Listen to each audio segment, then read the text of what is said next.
Et bonjour à tous, aujourd'hui on va tester des enceintes Edifier MR3, un modèle à 109 euros ordinairement, mais ce qui a déclenché l'achat c'est qu'il y avait une promo 92 euros et je me suis dit tiens, qu'est-ce que ça donnerait par rapport à mes vieilles enceintes Bose. Donc voilà d'abord le petit déballage. Donc c'est un colis qui pèse à peu près 4 kg, il y a 3,8 kg d'enceinte dedans, donc c'est plus lourd que les petites Bose là. Donc le petit manuel, quelques câbles dans une pochette, on y reviendra, et puis les deux enceintes. Donc ce sont des enceintes amplifiées. Donc ce premier modèle que je déballe là, il a toutes les entrées, y compris le courant électrique. Voici la face arrière, mais on y reviendra un peu tout à l'heure. En revanche, la deuxième enceinte, elle est passive. Néanmoins, elle pèse quand même son poids. Et donc à l'arrière, il y a simplement un bornier plus-moins. Donc voilà. Elles existent en blanc aussi, pour ceux qui préfèrent. Alors ça, c'est super, le petit potentiomètre cranté, là, très agréable. Et on peut également appuyer dessus pour changer de mode, entre trois modes. Alors ici, on a donc le câble d'Alim, un jack 3,5, des jacks RCA, tout ce qui va bien. La petite notice fournie dedans qui explique comment l'installer et 2-3 fonctions. Mais il y a des choses plus complètes dans l'appli. Parce que oui, en parlant d'appli, voilà les fonctionnalités. C'est un peu le combat de 2013 contre 2024. Alors, ce qu'elle a pour elle, la Bose, c'est qu'elle est vraiment très petite par rapport à ce nouveau modèle.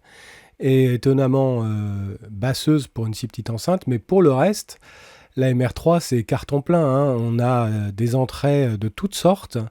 On a aussi du Bluetooth 5.4 et avec tous les réglages qu'on peut faire, elle peut prétendre à servir un peu pour faire du mixage, donc avec un son un peu neutre, ce que ne permet pas de faire la Bose.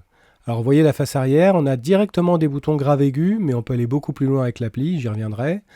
Et on a donc des jacks balancés 635 et des prises RCA et puis le courant. Donc l'application, elle a donc ces fameux trois modes, mode moniteur, mode musique et mode personnalisé. Dans le mode personnalisé, on a un écho à 6 bandes. Sinon, on peut régler le volume, on peut faire des réglages dans chaque mode. Donc c'est un combat gagné pour l'Edifier MR3 là-dessus. Mais qu'en est-il du son? Alors, en termes d'impression à l'écoute, je dirais que la MR3, c'est en moniteur, c'est plat, c'est resserré, c'est un peu ennuyeux, c'est beaucoup de médium, mais c'est normal, c'est fait pour ça. En configuration musique, c'est un peu plus agréable, mais en réalité, il faudra passer par le mode personnalisé si on veut vraiment faire claquer les basses et les aigus. Bon, les basses, elles sont là, mais elles ne sont pas percussives, parce que c'est des petites enceintes. On ne pourra pas arriver à avoir des choses aussi puissantes qu'avec un caisson. Sur les Bose, il n'y a rien à régler, mais elles sont bien sur tout le spectre. En tout cas, à l'oreille, ça paraît. C'est très agréable, et c'est typiquement la signature Bose, bien des graves, bien des aigus. Mais on va faire quelques petites mesures pour voir ce que ça donne en vrai. Donc sur ma configuration, j'ai simplement ce microphone à condensateur et puis j'ai pas de pièces traitées. Donc ce sera très... on fait avec les moyens du bord. D'abord un pré-rose. Alors est-ce que vous savez ce que c'est? C'est ça. Voilà, le bruit rose, c'est des ondes, c'est des signaux aléatoires sur tout le spectre. Donc qu'est-ce que ça donne? La MR3 et la Bose, quand je mets l'un sur l'autre, on voit que la Bose, elle a un pic dans les basses, à environ 100 Hz, et également dans les aigus. Il y a beaucoup plus de médium sur la MR3. Voilà pour la signature que j'ai fait là avec Audacity et ce microphone. Si je change entre deux modes, là, entre le mode MR3 musique et moniteur, on voit un léger décalage, mais on peut aller beaucoup plus loin avec le mode personnalisé. Là, je ne l'ai pas fait. Alors, un fréquence swipe, écoutez bien. Alors, c'est pas très agréable. Ça balaye pareil toutes les fréquences avec une sinusoïde et on voit le résultat. On voit que la Bose, elle a un pic à 10 kHz qui est assez brillant. Et pas mal de basses, un pic aussi. Mais par contre, la MR3, elle va plus bas et elle va plus haut. Et puis beaucoup plus de médium. On va s'écouter un petit peu de musique. Alors d'abord, je vais vous faire écouter, quand vous voyez cet écran, l'original. Et ensuite, on va faire les deux enceintes. L'original.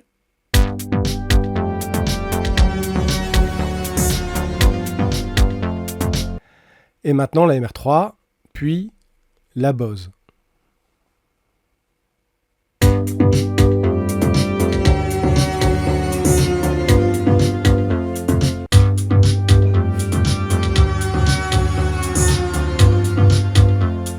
Deuxième extrait sonore, premier passage, donc l'original. 3 a.m. we leave the cat, not allowed to use our land.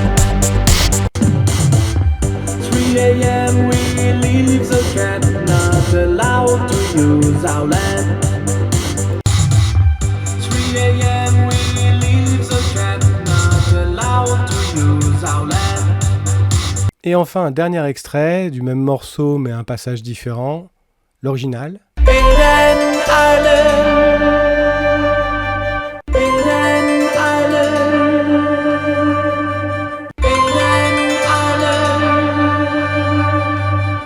Alors qu'est-ce qu'on peut déduire de ça?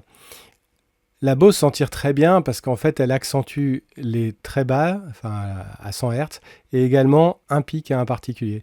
Donc c'est un son qui est très plaisant, à défaut d'être très fidèle. Donc voilà, comparer une version moniteur à une version optimisée pour une écoute agréable, c'est toujours en faveur de l'écoute agréable. Donc ça nous conduit vers la conclusion finalement. Qu'est-ce qu'on veut, qu'est-ce qu'on attend de ce genre d'enceinte? Est-ce qu'on veut une enceinte précise pour faire du mix, ou est-ce qu'on veut quelque chose qui est plaisant pour écouter de la musique? Voilà. Alors néanmoins, la MR3, on peut faire énormément de réglages pour arriver aussi à rattraper un profil plus musique et plaisant. En conclusion, est-ce que ça valait le coup cet upgrade? C'en est une. Alors oui, il y a beaucoup plus de connectique, il y a du Bluetooth, il y a une appli qui permet de faire tous les réglages pour adapter à l'environnement et aussi pour avoir un son neutre, d'ailleurs par défaut il est neutre, afin d'avoir un bon mixage. Maintenant, non, si c'est juste pour une utilisation ordinaire, les petites Bose s'en sortent très bien, elles ont bien des basses. Et puis elles sont beaucoup plus compactes. Elles font que 8 cm de large, les autres font 12,5, bah ça joue beaucoup sur les côtés de votre écran. Voilà, j'espère que cette petite vidéo vous aura plu. Faites-moi le petit pouce, là, laissez-moi un petit like et un petit commentaire, ça fait toujours plaisir. Et puis d'ici la prochaine vidéo, surtout, restez cool.